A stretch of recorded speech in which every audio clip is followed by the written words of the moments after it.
Hello.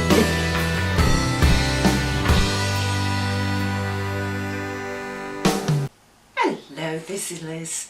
Welcome to my little urban homestead. Yesterday I was chatting on Facebook with Angela Cornice, my secret Santa. We are both members of Sutton Stays Friends Facebook page, which is where we first got in touch with one another. And she was telling me that she's only been canning for about a year and would like to move to so she can do a proper garden. And we got talking about different things, and I thought I might share some ideas because she's 1 year in to a journey that I started about 5-6 years ago. At the time I was still working full time. Yeah, I started about 5-6 years ago with just growing a couple of lettuces, which basically all they did is feed the slugs. But it hooked me. It did hook me into this homesteading way of life. That's why I named my channel Homestead. And it's a little one, and it's in on an urban estate, hence the name, the channel. I also got a couple of chickens and started with some chickens. I haven't had chickens for over a year now, and I do miss the chickens, and I miss having a constant supply of eggs. So that's going to get rectified this year, build a new chicken coop and have a couple of chickens.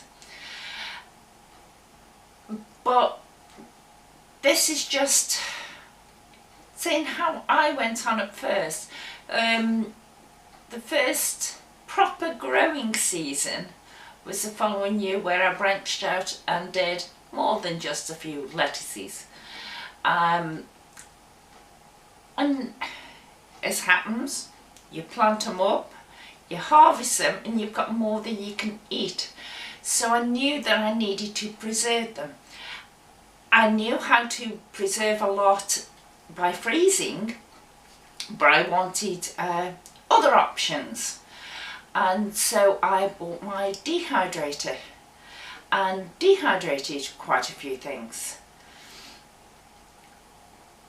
Later on I got my pressure canner.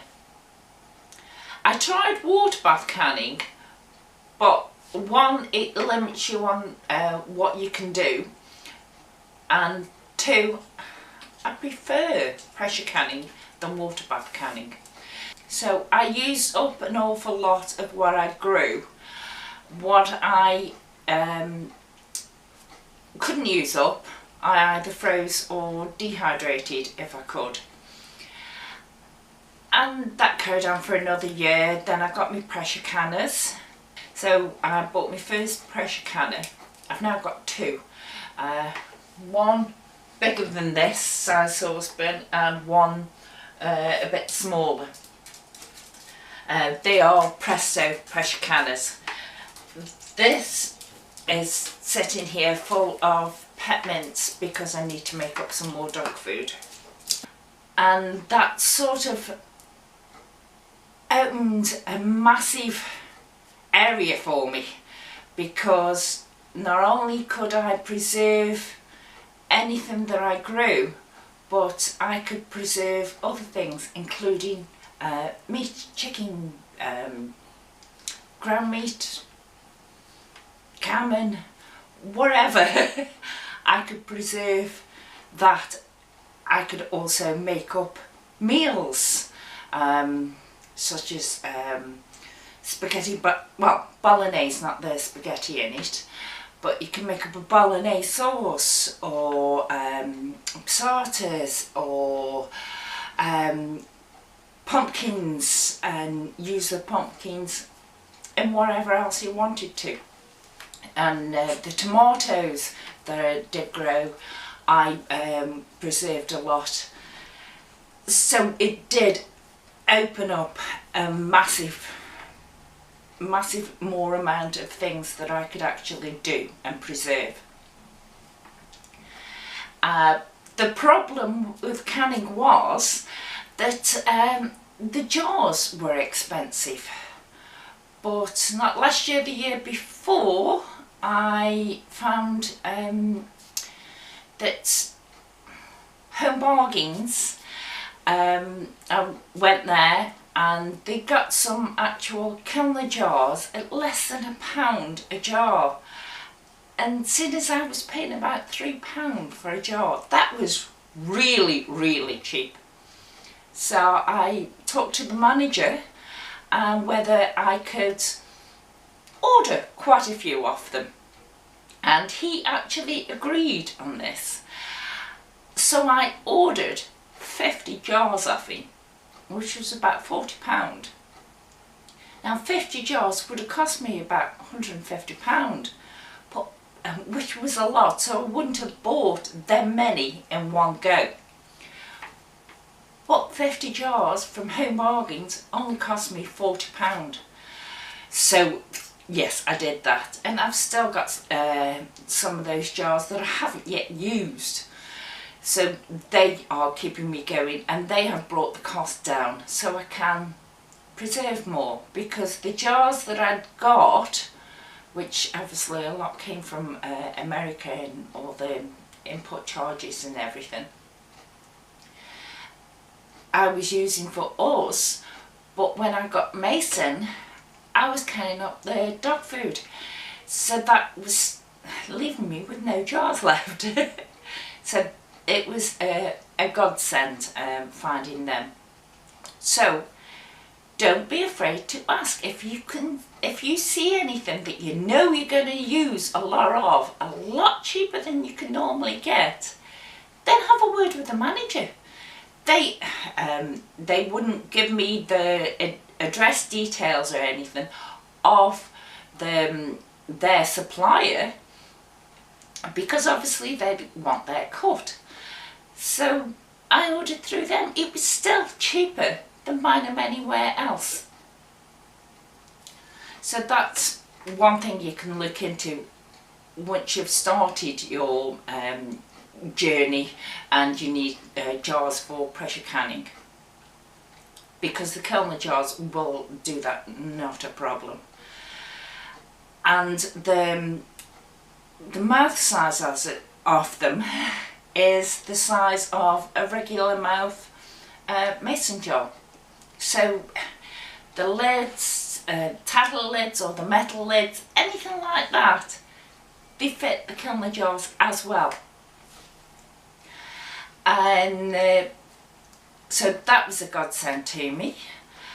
Another thing I started doing after a while, I did keep rabbits for a while for the table.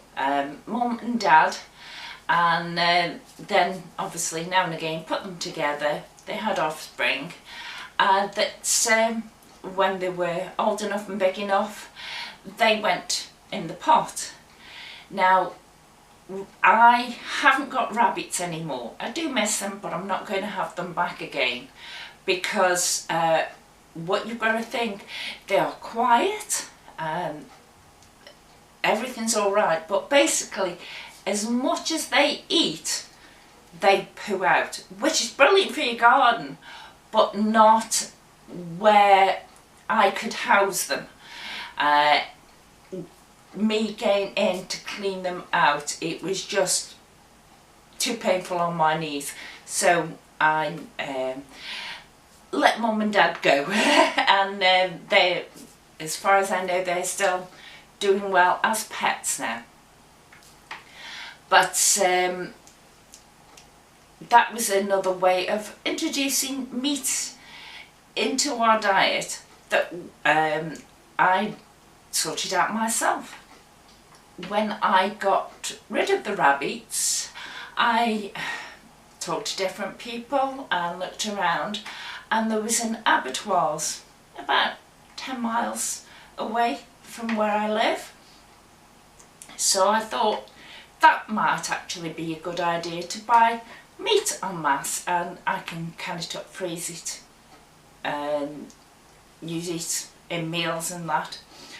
Which I did. I went there and I think one of the first things I did was buy 7 chickens and can them all up. And I go this abattoirs about every 4 to 5 months, and I'll spend round about £100, which is all the meat that both Lurch, me, have, and the pet mints for Mason. So £100 for 4 or 5 months for a dog and 2 adult meat eaters is very, very good, and very good prices. So if you have got an abattoir near you, go there. Plus you can get things from them that you wouldn't possibly necessarily get from a butcher's. Same as when I go, I get a bag of bones from them, and it's free of charge. Your butcher may do a thing like that.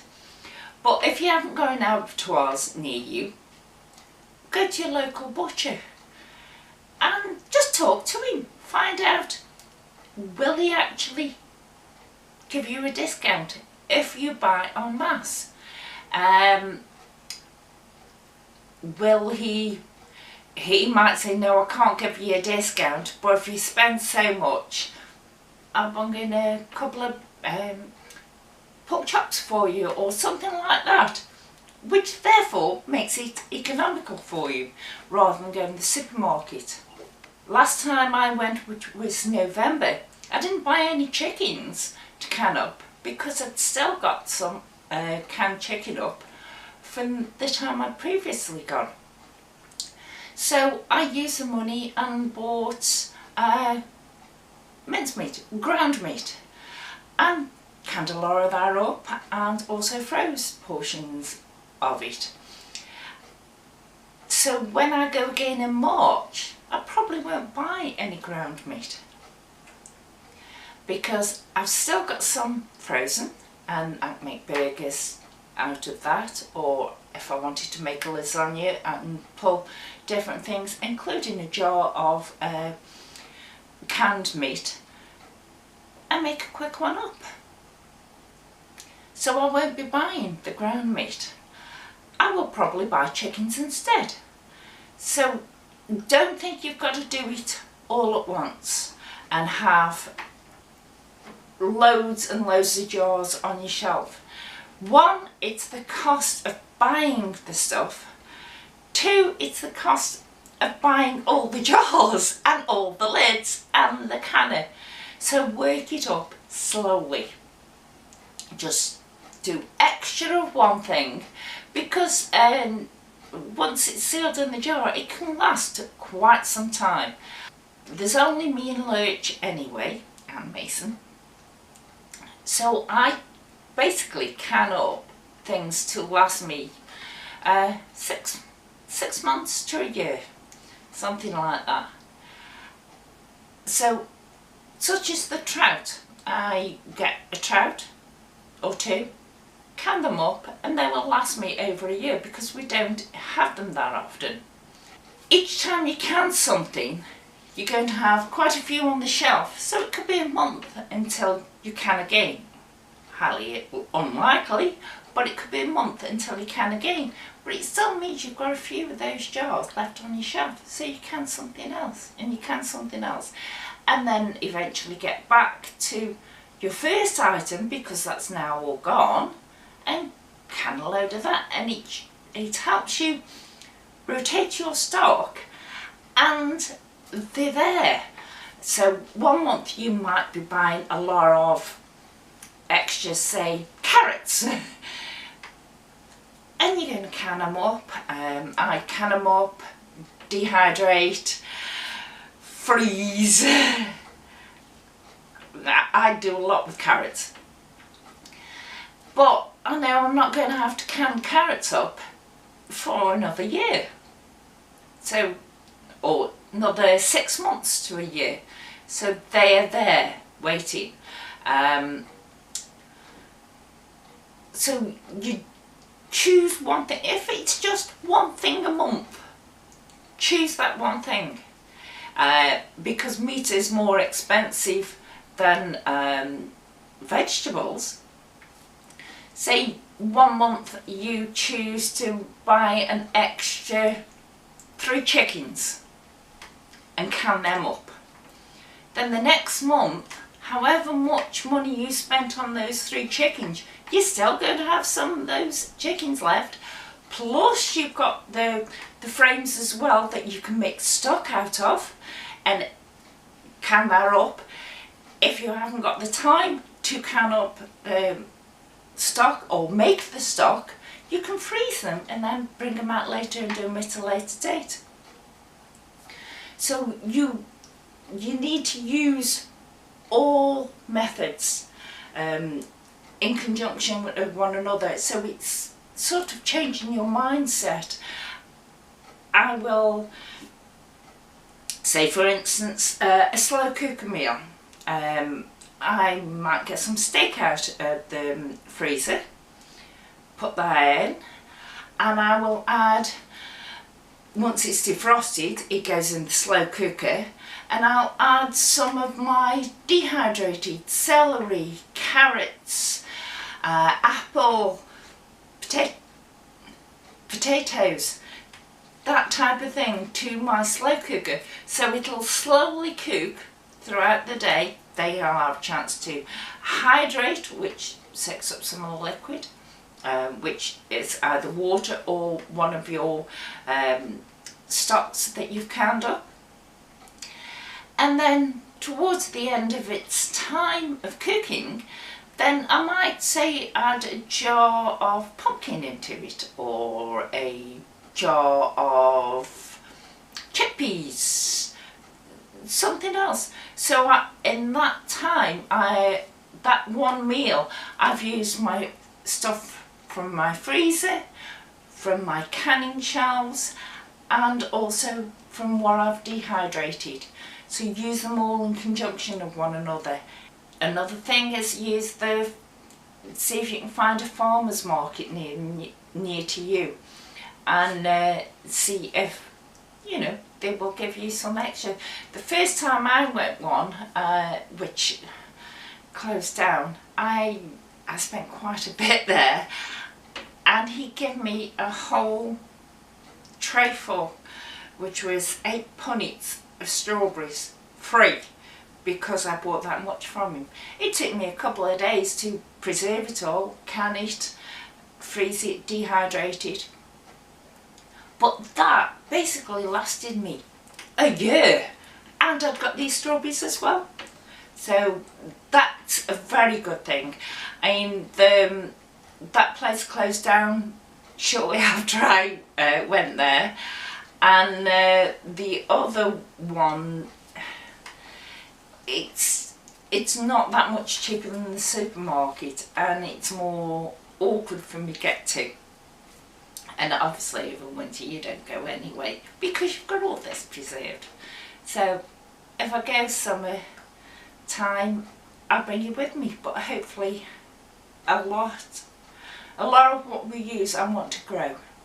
It's basically looking at food and how you preserve it, what you use. Oh, and he's getting on my nerves because his claws are digging in my legs. Yes. So this is just a quick note sharing what I tried and what worked for me, and it may work for you. Once I started doing things, and before I got my pressure canner, then I cleared out some of my cupboard, and that was just stock. And then when I got too much for a cupboard, I made some shelves underneath my stairs, and that is still my running pantry, but at the time it became my stock pantry.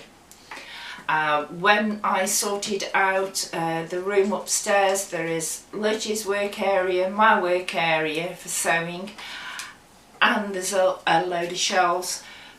That became the stock area. Under the stairs is my running pantry, because I got this cooker, which meant I had to pull out a cupboard. So I haven't got that many cupboards left. I seem to have rambled on that much here that my camera turned itself off. So I'm just going to finish here now, and now I've emptied the SD card and can record again. Hopefully the pain is going to be less of a pain today, but I doubt it. Yeah, it's been a while since I've done a cookerside chat, so I'm doing one. So, thank you very much. Sorry for the ramble. Bye.